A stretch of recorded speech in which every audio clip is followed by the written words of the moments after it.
ဦးဇင်းတို့မော်လမြိုင်ကျက်တန်လန်ဖះမှာတရားကျင့်တော့ည12 နာရီကျော်လောက်မှာဦးဇင်းတို့တရားကျင့်တဲ့အခန်းထဲကိုလူတယောက်ဝင်လာတယ်အဲ့ဒီဝင်လာတော့ဒီလူတယောက်ဝင်လာတာလေဦးဇင်းကသိလိုက်တယ်ဘာလို့လာတာလဲတကားလို့မေးတော့ဆရာတော်သာသနာပြုလုပ်ငန်းတို့ကိုသာသနာပြုလုပ်ငန်းတွေကိုဝိုင်းဝန်းပြီးတော့ပံ့ပိုးကူညီဖို့လာခဲ့တာပါတဲ့အဲ့လိုလျှောက်ပြီးတော့ဆရာတော်ဖះဦးတွေဖះပြက်တွေကျောင်းဦးတွေကျောင်းပြက်တွေကိုဆရာတော်ပြုပြင်ပေးပါတဲ့ရှင်းမင်းတွေတည်ထားခဲ့တဲ့ဇေဒီအဟောင်းတွေအပြက်တွေကျောင်းအဟောင်းပြက်တွေကိုပြုပြင်ပေးပါတဲ့သူအဲ့ဒါလေးလျှောက်တယ်လျှောက်တော့ဦးဇင်းကပြင်းတော့ပြင်းညင်တယ်ဦးဇင်းမှာဝတ္ထုကြေးငွေမရှိဘူးဖះတထုပြင်းနေဆိုတာဝတ္ထုကြေးငွေအများကြီးကုန်တယ်လို့ပြောတော့အဲ့ဒီပုဂ္ဂိုလ်ကသူလှူဒန်းပါမယ်တဲ့သူလက်ထဲမှာဒုက္ခလေးတစ်ချောင်းပါတယ်သူခန္ဓာကိုယ်ကလည်းလင်းထိန်နေတယ်ဆဲတော့မယုံရင်သူ့ဗိမာန်ကိုခဏလိုက်ခဲ့ပါတဲ့သူကအဲ့ဒါဒုက္ခလေးတစ်ချောင်းနဲ့အဲ့ဒါဦးဇင်းကလည်းလိုက်သွားမိတယ်လာပင့်တော့လိုက်သွားတော့ဒီယရဏပစ္စည်းတွေပြတယ်သူတို့နေတဲ့ဘုံမိတ်မှာယရဏပစ္စည်းတွေအပြည့်ထည့်ထားတယ်ဒါထဲတော့ဖះအိုเจ้าအိုဖះပြက်เจ้าပြက်တွေပြင်းရင်ဒါတွေလှူဒန်းပါမယ်လို့သူကရှောက်တယ်ရှောက်တော့ဦးဇင်းကအဲ့ဒါတွေကြည့်ပြီးတော့ဒီပုဂ္ဂိုလ်ဦးဇင်းနေရာထိအောင်ပြန်လိုက်ပို့တယ်လိုက်ပို့ပြီးတော့ဆယ်တော်ဆုံးခံကြွတဲ့နေရာမှာဒီဘဲဘဲချမ်းမှာတောက်ရည်ဦးဇင်းအပြက်ကလေးတစ်လုံးရှိတယ်အဲ့ဒီရေဦးဇင်းလေးကိုဆယ်တော်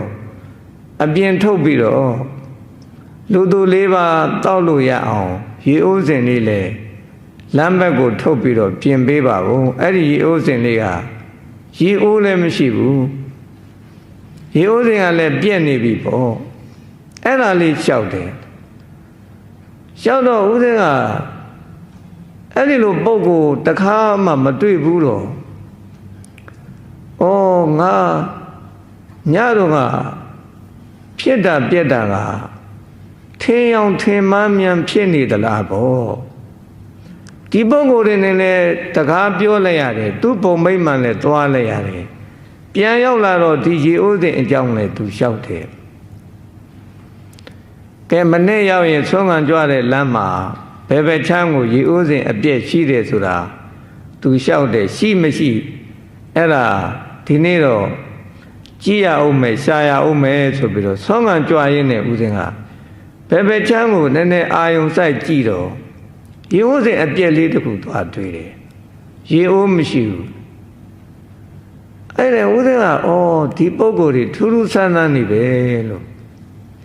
ဒါဦးဇင်းတို့တွေးတဲ့အတွေ့အကြုံပြောပြတာတကယ်တွေးတာအဲ့ဒါဒါဦးဇင်းတို့တရားကျင့်တဲ့အခါတွေးတယ်ပေါ့တရားမကျင့်ရင်တော့မတွေးရဘူးနားလည်းပြီနော်ယောဂီတို့တရားကျင့်ရင်အဲ့လိုပုဂ္ဂိုလ်တွေတွေးရတယ်မြင်ရတယ်မကျင့်ရင်တော့ဒီလိုပုဂ္ဂိုလ်တွေမတွေးရဘူးမမြင်ရဘူးနောက်ဦးဇင်းတို့ဒီမန္တလေးနားမှာ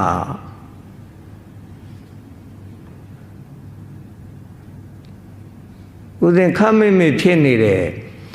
တောင်နေထူတတ်တဲ့နေရာတရားသွားပြတယ်တရားကျင့်တယ်ပေါ့တရားကျင့်တော့လူ4 ယောက်ည7 နာရီကျော်လောက်မှရောက်လာတယ်ဦးဇင်းအခန်းတကားမဖွင့်ဘဲနဲ့သူတို့ဝဲလာကြတယ်ဝဲလာတော့မင်းတို့ဘာလုပ်လာတာလဲဦးဇင်းကလည်းမေးတော့ဆယ်တော်တပည့်တော်တို့နေစရာမရှိလို့ နေရလာပြီးတော့တောင်းတာပါတဲ့မဲ့လို့လျှောက်တယ်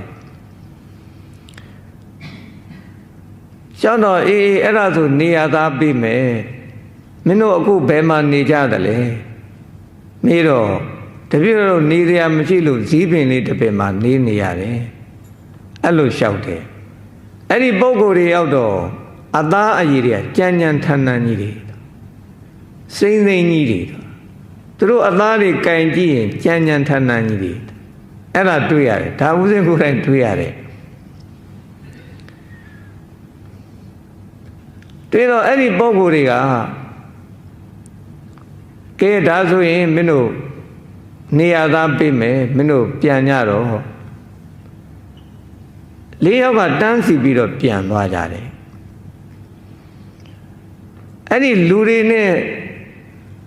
မမြင်တဲ့ပုံကိုယ်တွေနဲ့မတူတဲ့အချက်တစ်ချက်တော့ရှိတယ်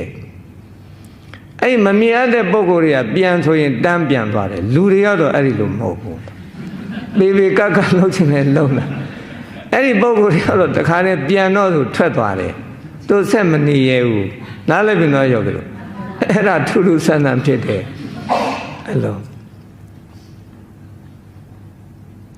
အဲ့ဒါဥစဉ်ခမ်းမိတ်မိတ်ဖြစ်နေတဲ့နေရာကတော့အင်မတန်ကြမ်းတမ်းတဲ့နေရာပါအဲ့ဒီနေရာဥစဉ်တရားသွားကျင်ပြီးတော့တန်ဃာတွေတရားပြတယ်တရားပြတော့အဲ့ဒီပုဂ္ဂိုလ်တွေညဘက်12နာရီကျော်လောက်မှရောက်လာတယ်ဥစဉ်ကလည်းမေ့သွားတယ်သူတို့နေရာသားမပေးမိဘူးမေ့သွားတော့အဲ့ဒီပုဂ္ဂိုလ်တွေကဘုန်းကြီးကဂရိပြက်တယ်ဆိုပြီးတော့လေမုန်တိုင်းနေတိုက်တယ်လေမုန်တိုင်းကရိုးရိုးတိုက်တာမဟုတ်ဒီအမိုးတွေပါကျွတ်ထွက်အောင်တိုက်တယ်ဓာတ်တိုင်တွေအကုန်လဲဥစဉ်ကျင်းတဲ့ဒီအခန်းထဲမှာရေဒူးစစ်လောက်ရောက်လာတယ်အဲ့ဒါနှွေးခေါင်းကြီးတို့နှွေးခေါင်းမှာအဲ့လိုဖြစ်တာလို့ဩဒါဥစဉ်တော့ဖြေရိုးဖြစ်စဉ်လေမုန်တိုင်းကြလို့ဖြစ်တယ်လို့ပြောလို့ရတယ်ဒါပေမဲ့မဟုတ်ဘူးအဲ့ဒီပုံကိုယ်တွေလောက်တာဒါပေမဲ့ဦးဇင်းတို့ကမသိသေးဘူးအဲ့ဒီအကြောင်းအရာကိုသူတို့လှုပ်တယ်လို့ဦးဇင်းကလည်းမယူဆဘူးတရားပြမဲ့ပြနေတာပဲဦးဇင်းတွေကိုတလားမေတ္တာနေ့ရောက်တော့ဓမ္မယုံကြီးကိုအဲ့ဒီပုဂ္ဂိုလ်တွေကခဲနဲ့ပေါက်တယ်ခဲနဲ့ပေါက်တော့ဒါအဲ့ဒီတော့ပါတဲ့ဦးဇင်းတွေပါလေမေ့ကြည့်ရင်အဖြစ်မှန်သိလိမ့်မယ်ဒါဦးဇင်းအပိုးမပါဘူးပြောတာဦးဇင်းကတရားပြနေတယ်ဒီမေတ္တာနေ့မှာတရားပြတော့တန်ခါအပါ108ပါးရှိတယ်ဓမ္မယုံကြီးကိုခဲနဲ့ပေါက်တော့ဓမ္မယုံတစ်ခုလုံးအတန်မီဟိမ့်သွားတယ်တုံခါသွားတယ်ရိုးရိုးခဲမဟုတ်ဘူးတော့ဒီအောက်ကိုခဲကြတဲ့အတန်လည်းမကြားရဘူးဒီဓမ္မယုံကြီးတစ်ခုလုံးတုံခါသွားတယ်အဲ့ဒီရှိတဲ့လူတွေခြောက်ချသွားတယ်အဲ့ဒီဓမ္မလောက်သားတွေကအပြင်ထွက်ပြီးတော့ခဲပေါက်တဲ့လူကိုလိုက်ရှာကြတယ်တရားမတွေ့ဘူးမတွေ့တော့အမြင့်ကနေပြီးတော့သူတို့ဘသူပေါက်တယ်လဲဆိုတာကိုဒီလူဖွက်ပြီးတော့စောင့်ကြည့်ကြတယ်အဲ့ဒီစောင့်ကြည့်နေတဲ့အချိန်မှာတခါဒုတိယအချိန်ထပ်ပေါက်တယ်အခဲအကြီးနဲ့ပေါက်တာခဲလဲအောက်ကြတဲ့အတန်မကြားရဘူးပေါက်တဲ့လူလည်းမတွေ့ရဘူးဓမ္မယုံတစ်ခုလုံးကတော့တုံခါသွားတယ်လို့ဖြစ်သွားတယ်ဒုတိယကြိမ်ဒီခဲနဲ့ပြစ်တော့လေလူတယောက်မှမတွေ့ရဘူးကတတိယကြိမ်ဆက်ပေါက်တယ်အဲ့ဒီမှာဥစဉ်ကသွားတတိရတယ်ဩငါဟုတ်တာပဲဒီပုဂ္ဂိုလ်တွေနေရာသားပြီးမယ်ဆိုပြီးတော့ငါမပြီးလဲရဘူးဆိုမေ့သွားတာအဲ့ဒါဂရိပြက်သွားတာသူတို့ကဂရိပြက်လို့မရဘူးဒီပုဂ္ဂိုလ်တွေကဂရိတီးရတယ်နားလည်းပြန်တော့ရောက်ပြီလို့အဲ့ဒါထူးထူးဆန်းဆန်းနေဦးဇင်းတို့တရားကျင့်တဲ့အခါတွေ့ရတယ်ဦးဇင်းတို့အိန္ဒိယမှာတရားကျင့်တော့အဲ့လိုလှိုင်ကူထဲမှာတပါးနဲ့ကျင့်တယ်3လအဋိဋ္ဌံကျင့်တယ်ပေါ့ရပောင်း90 12နာရီအဋိဋ္ဌံထိုင်ကျင့်တယ်ကျင့်တော့အဲ့ဒီလှိုင်ကူထဲမှာ 12 နာရီကျော်တော့အမျိုးသမီးတယောက်ဝင်လာတယ်တကားလည်းဒီကျက်ထိုးထားတယ်ဒီတကားကိုမဖွင့်မဲနဲ့ဘလို့လို့ဝင်လာမှမသိရဘူးဒါထူးထူးဆန်းဆန်းတော့ယောဂီတို့ကဲခင်ဗျားတို့စဉ်းစားကြည့်ပါဦးဘလို့လို့ဝင်မလဲအဲ့တော့အမျိုးသမီးတယောက်ဒီတရားဦးဇင်းတို့လည်းလို့ထိုင်းနေတာပေါ့အနတ်မှာလာထိုင်နေဒီအမျိုးသမီးကလာထိုင်တော့ဒီလူတွေဝတ်ဆင်တဲ့အဝတ်အစားနဲ့ကြွားတယ်ပါပါလှလှအယောင်တောက်ပါတယ်အဝတ်အစားလေးတွေဝတ်တယ်ဒီသူတို့ရဲ့ဒီအသားအရည်တွေဆိုတာနုညံ့ပျော်ပြောင်းနေတယ်ပေါ့အဲ့ဒါသူတို့ဒီအနည်းနားမှာလာပြီးတော့အမျိုးသမီးကလာထိုင်နေကဲတခါကြီးတွေခင်ဗျားတို့ဘယ်လိုလုပ်မလဲဘုန်းကြီးတစ်ပါးနဲ့ဒီဒကမတယောက်နဲ့ညာကြီးကိုတို့လာဖြစ်တယ်ခင်ဗျားတို့ပြောရင်ခင်ဗျားမတွေ့ဘူးရတော့ဘုန်းကြီးအလကားပြောနေတာလို့ထင်ရမယ်တကယ်ဖြစ်တာအဲ့ဒါတကယ်တွေ့ရတာတွေ့တော့ဦးဇင်းတို့ဘယ်လိုလုပ်ရလဲဆိုတော့တစ်ချိန်လုံးဟရိယဝုထုယုတ်မှာစိတ်ကိုဒီအပြတ်တစ်ထောက်လောက်နေရာလေးမှာစိတ်ဆိုင်ထားပြီးတော့ဒီဝေဒနာတွေယုတ်ကလတ်တွေဖြစ်တာချုပ်တာကိုစိုက်ရှုနေရတယ်အဲ့ဒီအမျိုးသမီးကိုမကြည့်ဘဲနဲ့ဟရိယဝုထုယုတ်ကိုစိုက်ရှုနေရတယ်နားလည်ပြီနော်ယောဂီတို့ဒါပေမဲ့အဲ့ဒီအမျိုးသမီးကသူကဖန်ဆင်းပြနေတယ်သူကလို့မျက်စိမိတ်ထားလဲသူတို့ဖန်ဆင်းတဲ့အယုတ်ကဒီဟရိယဝုထုယုတ်ကိုစိုက်မထားနိုင်ဘူးဆိုရင်အဲ့ဒီအယုတ်ကတွေ့နေရတယ်နားလည်ပြီနော်တခိုင်းတမိုက်တွေသဘောပေါက်လားမသိဘူးအဲ့ဒါဦးဇင်းတို့ကိုယ်တိုင်တွေ့ကြရတယ်တွေ့တော့အဲ့ဒီဟရိယဝုထုယုတ်ကိုဘလောက်စိုက်ရှုရလဲဆိုတော့ဦးဇင်းတို့1ရက်2ရက်3ရက်4ရက်လောက်ကိုတစ်ချိန်လုံးစိုက်ရှုနေရတယ်သူတို့ရဲ့ဒီဖန်ဆင်းတဲ့အယုတ်တွေဟာအစင်းတွေဟာတခါမြင်လိုက်တွေ့လိုက်ရဲ့မနေနိုင်တော့အောင်လှပတယ်ချောမောတယ်လူတွေယူတယ်ဆိုတာအဲ့ဒီနေရာယူတာပဲနားလည်ပြီနော်ယောဂီတို့သဘောပေါက်လားမသိဘူးမတွေ့ရမမြင်ရမနေနိုင်တော့တဲ့အဆင့်ဖြစ်သွားတယ်နားလည်ပြီနော်အဲ့တော့အဲ့ဒီလိုယောဂီတို့ဖန်ဆင်းတဲ့အမျိုးသမီးတွေလည်းဥစဉ်တို့တရားကျင့်တဲ့အခါတွေ့ရတယ်အဲ့ဒါတွေကြော်လွှားအောင်ကျင့်ရတယ်အဲ့တော့တရားကျင့်တဲ့အခါအဲ့ဒီလိုမတွေ့ဘူးတော့မမြင်အပ်တဲ့ပုဂ္ဂိုလ်မရှိဘူးလူဘုံနဲ့တရိစ္ဆာန်ဘုံနှစ်ဘုံပဲရှိတယ်လို့ပြောကြတာဟုတ်ကလားယောဂီတို့သဘောပေါက်လားမသိဘူးရှိတယ်တခါကြီးတို့တကမိုင်းတို့တကယ်ရှိတာအဲ့ဒါတွေဦးဇင်းတို့မဟာမြင်တော်ထဲမှာတရားသွားကျင့်တော့ပန်းထွားဘုရင်မကြီးဆိုတာဒီနေ့တိုင်အောင်ရှိတယ်အဲလူတွေပြောရင်ယုံညမယုံမဲ့ဦးဇင်းတို့ဒီတရားကျင့်တော့ဘုရင်မကြီးကဟိုတုန်းကဗေဒနိုးမြို့ပျက်စီးခဲ့ရတာသူတို့ဘဝဆုံးရှုံးခဲ့ရတာယဟန်တို့ယဟန်ရောက်နေကြောင်းဖြစ်တယ်ဆိုပြီးတော့ယဟန်နေမကြည်ညိုဘူးယဟန်နေတော်တဲ့ဝင်ရင်ယဟန်နေအန္တရာယ်ဖြစ်တယ်ကားစီးသွားကားပြက်တယ်သွားကားဘိန်းပေါက်တယ်ဟိုတုန်းကဦးဇင်းတို့တောင်တန်းသာသနာပြုဆယ်တော်ဘုရားကြီးသူစီးတဲ့ကားပြက်လို့အိပ်ရိပ်လိတ်ထမ်းပြီးတော့လမ်းလျှောက်ရတယ်ဆိုတဲ့အကြောင်းရေးထားတယ်နားလည်းပြင်တော့ယောဂီတို့တကယ်ရလို့မရဘူးအဲ့ဒီမာမြင်တော့ဥဒ္ဒံရောက်သွားတယ်အဲ့ဒါရှင်းပြမယ်ယောဂီတို့မာမြင်တော့ရောက်သွားတော့ဦးဇင်းတို့ယောဂီတို့သင်ပေးတယ်လို့ပဲ12 နာရီအဋ္ဌဌံထိုင်ကျင့်တယ်အဋ္ဌဌံထိုင်ကျင့်ပြီးတဲ့အခါဒီတောထဲမှာရှိတဲ့ပန်းထွားဘုရင်မကြီးတို့တောဆောင်နတ်တောင်ဆောင်နတ်တို့နတ်ဘလူတွေတို့မကျွတ်မလွတ်တဲ့ပုဂ္ဂိုလ်တွေဦးဇင်းအကုန်လုံးဖိတ်လိုက်တယ်ဖိတ်ပြီးတော့ပရိတ်ရွတ်တယ် အမြတ်တမ်းပေးဝေတယ်မေတ္တာပို့တယ်ဒါအမြဲလောက်တာတော့ယောဂီတို့ဟိုတော့အဲ့ဒီမာမြင်တော်ထဲမှာပေးရွတ်လို့မရဘူးပေးရွတ်အန္တရာယ်ဖြစ်တယ်ဗျဒီလိုချောင်းနေပါလေဖြတ်ကူးတောင်မှသွားဖရာတရားတပြီးကုရင်နစ်သွားတယ်သွားအဲ့ဒါတကယ်ဖြစ်တာယောဂီတို့ဖရာလို့တကူးရင်နစ်ပြီးအဲ့ဒါကားပါနစ်သွားသဲတဲ့မြုပ်သွားတာအဲ့လိုဖြစ်သွားအဲ့ဒီတော့ရောက်သွားတယ်ရောက်တော့ဥဒယတိတရားတွေကျင့်ပြီးတော့တနေ့လုံးတရားထိုင်ပြီးတော့ညနေ9 နာရီထိုးတဲ့အခါတောထဲမှာရှိတဲ့ဘုရင်မကြီးတို့နဲ့အပေါင်းပါတွေနောက်ပြီးတော့နတ်ဘလူးတွေနတ်မိတ်ဆာတွေမကျွတ်မလွတ်တဲ့ပုဂ္ဂိုလ်တွေဝိဇ္ဇာတွေစောကြီးတွေတပတိတွေအကုန်လုံးဖိတ်ပြီးတော့ပရိရွတ်တယ်ပရိရွတ်တော့အဲ့ဒီဘုရင်မကြီးတို့ဟာငိုကြတယ်မျက်ရည်တွေကျရတယ်အဲ့ဒါတွေ့ရတယ်ဦးဇင်းတို့သူတို့စိတ်ထားနှလုံးသားတွေ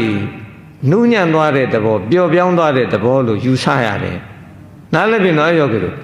ဒါဦးဇင်းကိုယ်တိုင်တွေ့ရတာအဲ့တော့ဒီဘုရင်မကြီးဟာဦးဇင်းတို့တော်တယ်တရားကျင့်တော့ဝါရင်း3 လဦးဇင်းဒီရက်ပေါင်း90တရားကျင့်တယ်တရက်မှနားရရက်တယ်မရှိဘူးတရားကျင့်ဒီဘုရင်မကြီးတို့မေတ္တာအမြဲပို့တယ်ပို့တော့3 လပြည့်တဲ့အခါအဋိဋ္ဌံပြည့်ပြီဦးဇင်းပြန်ကြွတော့မယ်ဆိုပြီးတော့အဲ့ဒီတောထဲမှာဘုရင်မကြီးတို့နဲ့တကွအထိနတ်ကောင်းနတ်မြတ်တွေအားလုံးမွေးတိုင်လေးတွေထွန်းတယ်ဖျောင်းတိုင်လေးတွေထွန်းတယ်ဆံမန်းပေါက်ပေါက်လေးတွေကျဲပြီးတော့ဦးဇင်းနှုတ်ဆက်တယ်နတ်ပြန်ကတော့ဦးဇင်းပြန်ကြွတော့မယ်ရက်ပေါင်း90ပြည့်ပြီအဲ့တော့ဦးဇင်းကိုဖွင့်ပြကြပါသူတို့နှုတ်ဆက်တယ်နှုတ်ဆက်တော့ယောဂီတို့တညာလုံးဦးဇင်းမအိပ်ရဘူးတညာလုံးတရေမှမအိပ်ရဘူးအဲ့ဒါလားနေကြတာတယောက်ပြီးတယောက်အဲ့လင်းသည့်တိုင်အောင်ပဲနားလည်ပြီနော်ယောဂီတို့အဲ့ဒီဘုရင်မကြီးကမတ်တက်ရပ်ပြီးတော့ဦးဇင်းတို့အချိန်အားဖြင့်12 နာရီကြော်လောက်အချိန်ပေါ့မတ်တက်ရပ်ပြီးတော့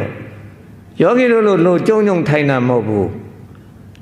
မတ်တက်ရပ်လက်အုပ်ချပြီးတော့ဆဲတော့မာမြင်တော့အလဲတဲ့တယ်ဇေဒီတဆူဆဲတော့တဲပေးပါလို့အဲ့လိုလျှောက်တယ်ဒါယောဂီတို့ဥစဉ်တကယ်အဖြစ်ပြက်ကိုပြောနေတာနော်ဟုတ်လားမှန်ပါပါလက်အုပ်ချပြီးတော့လျှောက်တယ်လျှောက်တော့ဥစဉ်ကပြန်ပြောတယ်ဘုရင်မကြီးဒီနေရာဇေဒီတရားတာအင်မတန်ခက်ခဲတယ်မတည့်ပါရစေနဲ့ရေလဲဒီနေရာမှာမရှိဘူးကြောက်စရစ်သဲလည်းမရှိဘူးတန်တို့ဘီလမြေတို့တည်ဖို့ဆိုတာလေအဝေးကြီးရန်ကုန်ကနေတည်ရမှာလမ်းတွေကလည်းမကောင်းဘူးဘုရင်မကြီးလမ်းတွေကလည်းမနဲ့လားလူတော်မနဲ့လမ်းလျှောက်ရတယ်ကားသွားဖို့နေတာလူတော်မနဲ့လမ်းလျှောက်ရတယ်ဘွက်တန်းကြီးတွေသွားရတာအဲ့တော့ဦးဇင်းမတည့်ပါရစေနဲ့ဦးဇင်းနဲ့သီလသိက္ခာသမာဓိသိက္ခာပညာသိက္ခာပြည့်စုံတဲ့ဆယ်တော်ဘုရားကြီးတွေကိုပင့်ပြီးတော့ဘုရင်မကြီးတည်ခိုင်းပါလို့ဦးဇင်းကပြန်ပြောတယ်ပြန်ပြောတော့ဘုရင်မကြီးကတခါဆက်ပြောတယ်မဟုတ်ဘူးတဲ့ဆယ်တော်ကတပည့်တော်တို့နဲ့ပဋ္ဌာန်းဆက်နီးတယ်တဲ့သူအဲ့ဒါလျှောက်လာတယ်သူပဋ္ဌာန်းဆက်နီးတယ်ဆယ်တော်ကသာသနာပြုနိုင်စွမ်းရှိလို့ဆယ်တော်ကိုရွေးပြီးတော့ပင့်တာပါတဲ့အဲ့ဒီမှာသူတို့ပင့်တဲ့အကြောင်းလျှောက်တယ်စောစောတော့ကဘသူပင့်လို့ပင့်မှမသိဘူးမဟာမြင်တော့ကြွပါဖရာလို့မဟာမြင်တော့ကြွပါဖရာလို့ဆိုလို့လားကျုပ်ကမဟာမြင်တော့ကြွသွားတာဘသူပင့်မှမသိဘူးဒီအမှသူတို့ပင့်တဲ့အကြောင်းလျှောက်တယ်နားလည်ပြီနော်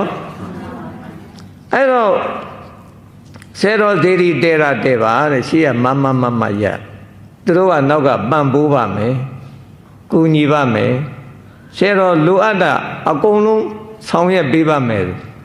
ဘုရင်မကြီးအာမခံတယ်တလား သူအမခနဲ့တိုင်ဂတိတည်တယ်ဘုရင်မကြီးရလေဓမ္မကြီးတို့ထူးထူးဆန်းဆန်းနေခင်ဗျားတို့မာမြင်တော့ဟာဦးဇင်းတို့ဆုံးခံကြွသွားတယ်ဆုံးခံကြွတယ်ဆိုရင်ဒီလိုဆုံးခံကဒီလိုရွာကြီးတွေနဲ့နီးလို့မဟုတ်ဘူးမုတ်ဆိုးတဲလေးတွေလို့လေတော်တဲလေးတွေတို့နည်းနည်းပါးပါးရှိတာပေါ့အဲ့ဒါလေးတွေဆုံးခံကိုမပြည့်အောင်ဆိုဆုံးခံကြွတယ်ဒါမဲ့ရတယ်တပိတ်တလုံးအပြည့်ရတယ်အဲဆုံးခံကြွရင်အဲ့ဒီတစ်ခါဘုရင်မကြီးတဲ့နောက်ကလိုက်လာတယ်အဲ့လိုနောက်ကလိုက်လာတော့ရှင်းတော့ဘာလို့တလဲအဲ့လိုမေးတယ်မေးတော့ဦးဇင်းတို့ဒီအလုတ်သမားတွေပေးဖို့ဒီကနေ့ဝတ္ထုလိုတယ်ဝတ္ထုမရှိဘူးပေါ့အဲ့လိုပြောလိုက်တော့ဦးဇင်းတို့ဒီဆုံးခံပြန်ကြွလာတဲ့အခါကျောင်းဆုံးခံပြန်ရောက်တဲ့အခါလို့ဘန်းကြီးနဲ့လှူမဲ့လူကရောက်နေပြီအဲ့ဒီလိုဓမ္မိုက်ပဲထူးထူးဆန်းဆန်းဒီဘန်းကြီးနဲ့လှူတဲ့ဝတ္ထုတွေဆိုတာကဒီ9000တန်အုပ်လိုက်တွေလှူတာအဲ့ဒီတစ်ခေါက်တော့ကဦးဇင်းတို့တွေ့ရတာသိန်းပေါင်း900လောက်ရှိတယ်ဘန်းကြီးနဲ့ထည့်လှူတာနားလည်ပြီနော်ယောဂီတို့ဦးဇင်းတို့သဲဖြူမှမက်ကပြက်တာမဟုတ်ဘူးဒီလည်းပြက်နေ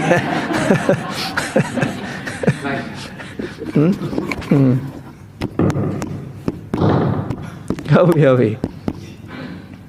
ဒီအကြောင်းနဲ့ပြောရင်မက်ကပြက်တတ်တယ်ဆိုတာသူတို့အကြောင်းနဲ့ပြောရင်မက်ပြက်တတ်တယ်ဆိုတာအဲ့ဒါမျိုးရှိတယ်ဦးဇင်းခဏခဏကြုံရတယ်အဲ့ဒါမျိုးဒါဦးဇင်းအမှန်တိုင်းပြောတာတခုမှမှားတာမရှိဘူးအဲ့တော့ကျောင်းပြန်ရောက်ရင်အဲ့လိုလှူမဲ့လူကရောက်နေတယ်အဲ့ဒါထူးထူးဆန်းဆန်းတော့တစ်ချိန်မဟုတ်ဘူးယောဂီတို့တစ်ချိန်ရတာမျိုးမဟုတ်ဘူးအချိန်ပေါင်းများစွာအဲ့ဒီလိုလှူတာထူးထူးဆန်းဆန်း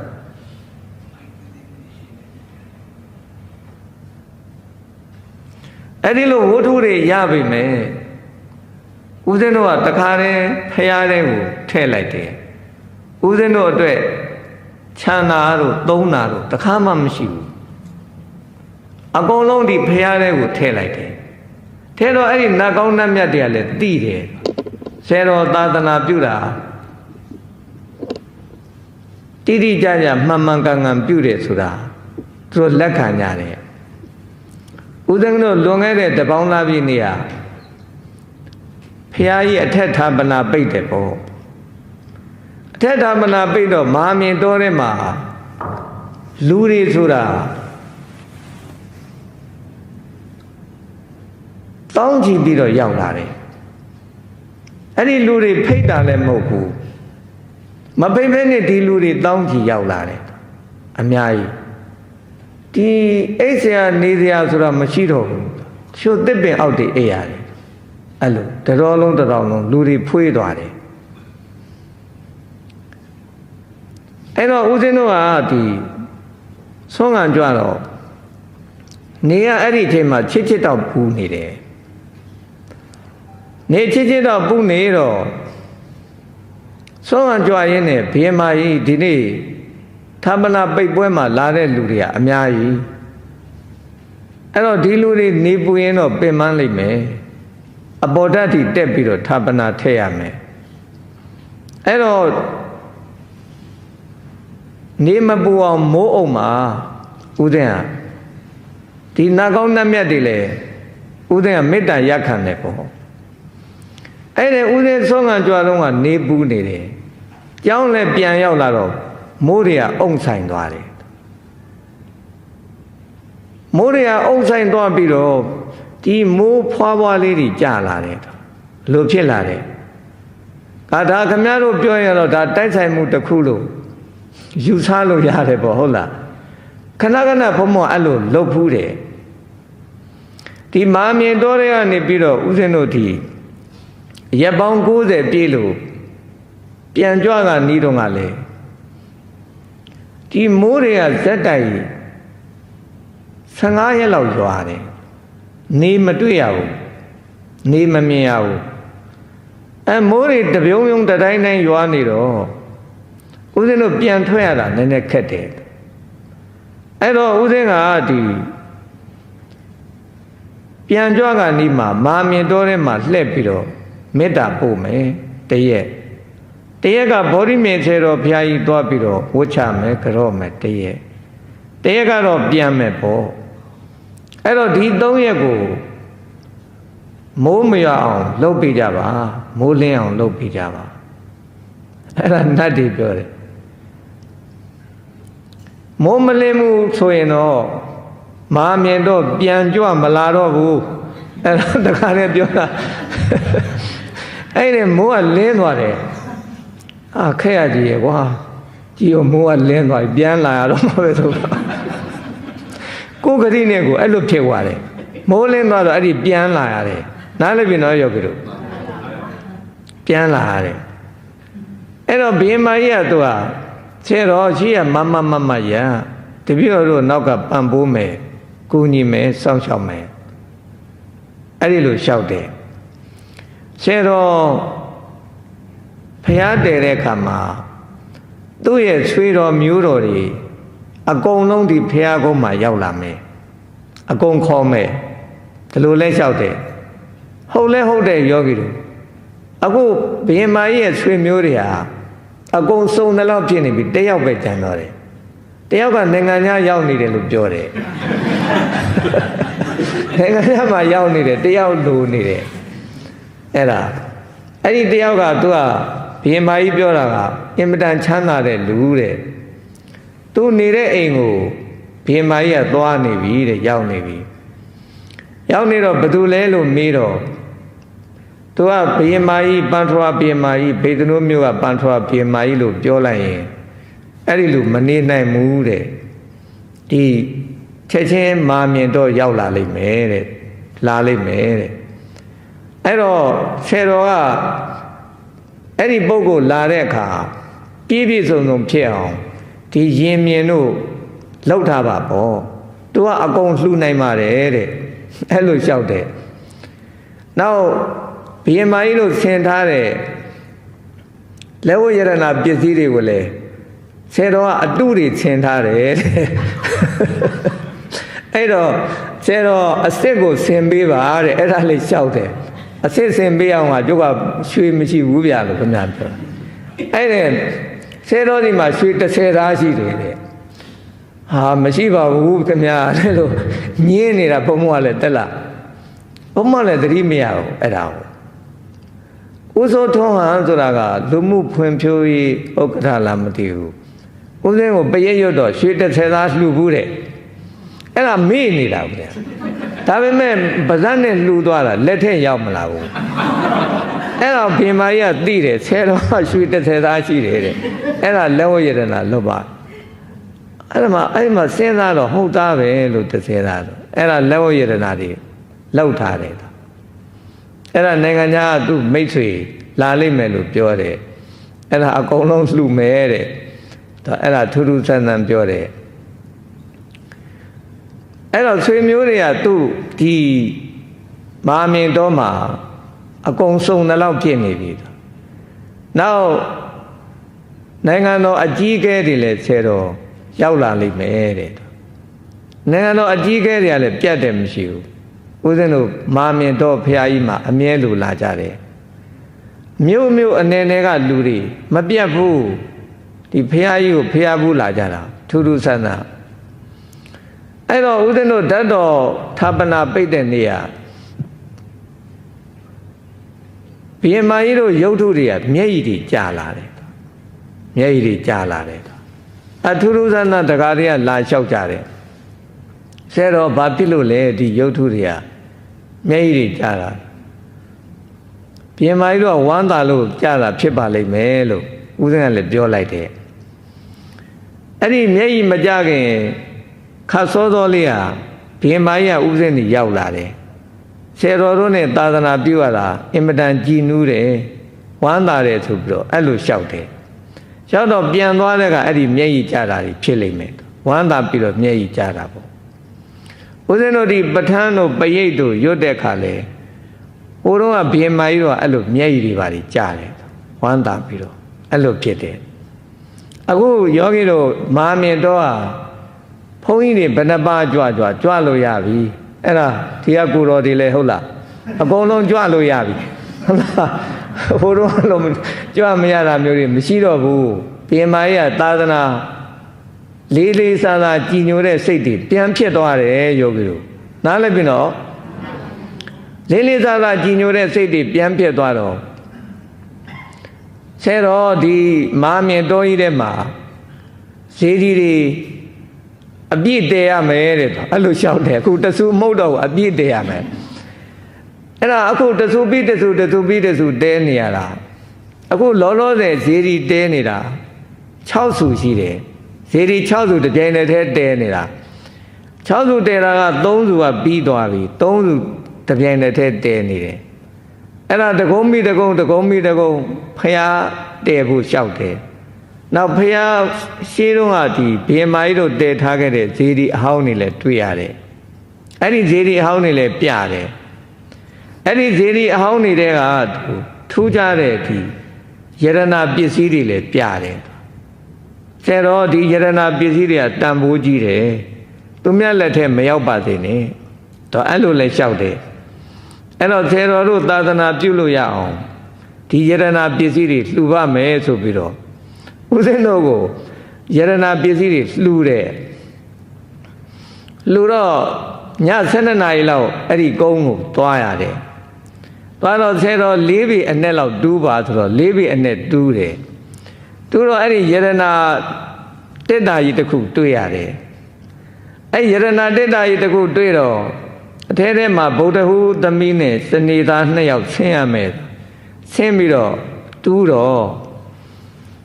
အဲ့ဒီလူ2 ယောက်ကိုဝိဇ္ဇရိုတယောက်ကတွန်းလဲပြီးတော့အဲ့တက်တာကြီးမထွက်ပြေး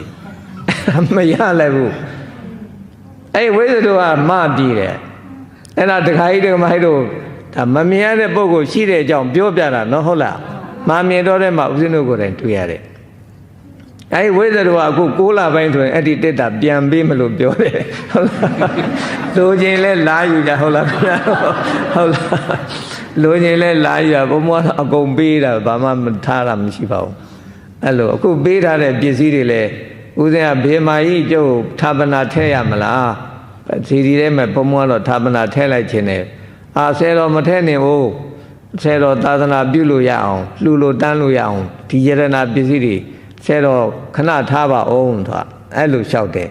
ဦးဇင်းတော့ဒါတွေသွားလျာလဲယူလိမရှိဘူးထားခဲ့တာဖះကိုထားခဲ့တာအဲ့ဒီလိုအဲ့တော့ဆိုလိုတာကတော့ယောဂီတို့ဒီမမြင်အပ်တဲ့ပုဂ္ဂိုလ်တွေဆိုတာတရားကျင့်ရင်တွေ့လာတယ်မြင်လာတယ်နားလည်ပြီနော်